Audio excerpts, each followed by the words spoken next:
அந்த 4 எம்எல்ஏக்களும் தெளிவா டிக்ளேர் பண்றாங்க அதற்கான காரணத்தை. அவங்க என்ன சொல்றாங்கன்னா, சென்ற முறை நாங்கள் எங்க தொகுதியில இருக்கிறப்ப எங்க தொகுதிக்கு பெருசா எந்த நல்லதும் பண்ண முடியல.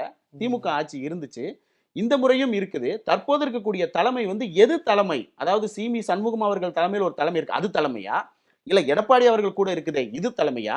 இந்த கொறடா உத்தரவை வந்து அவரு என்னவா முடிவெடுக்க போறார் அது தலைமையா? இல்ல இவங்க எல்லாத்துக்கும் பாஸா இருக்கிற பாஜக தலைமையா? எது தலைமை என்ற ஒரு மிகப்பெரிய நிர்வாக சிக்கல்ல அங்க இருக்கக்கூடிய எம்எல்ஏக்கள் சிக்கி சின்னாபின்னம் ஆயிட்டு இருக்காங்க. சி.வி. சண்முகம் அவர்கள் சொல்றாரு நான் ராஜினாமா பண்றேன்னு. சி.வி. சண்முகமும் பாஸா பாஜக எடுத்துட்டு வந்து ஜெயிச்சவர் தானே சார். அததான் சார் சொல்றேன். இன்னைக்கு அதாவது தேர்தலுக்கு முன்பு வரை அவங்க என்ன நினைச்சாங்கன்னா, விஜய் அவர்கள் எப்படியாவது திமுகவை தான் விமர்சிக்கிறாரு. சோ வந்து எப்படி திமுக வாக்குகளை அவர் வித்ட்ரா பண்ணிடுவாரு.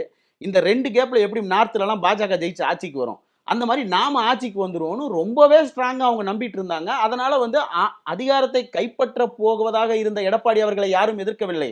ஆனா கிரவுண்ட் ரியாலிட்டியில ரிசல்ட் வந்துருச்சு பாருங்க. இனி இந்த குதிரையை நம்பி நம்ம பயணிக்க முடியாது. இவரை நம்பி இனி அதிமுகவுக்கு எதிர்காலம் கிடையாது என்ற சூழல்ல அவங்க ஒரு ஸ்டாண்ட் எடுக்கிறாங்க. ஒன்று அதிமுக நம்ம திருப்பி இப்போ எல்லாம் ஒண்ணு சதுரா சொல்லிட்டு இருக்காங்களே.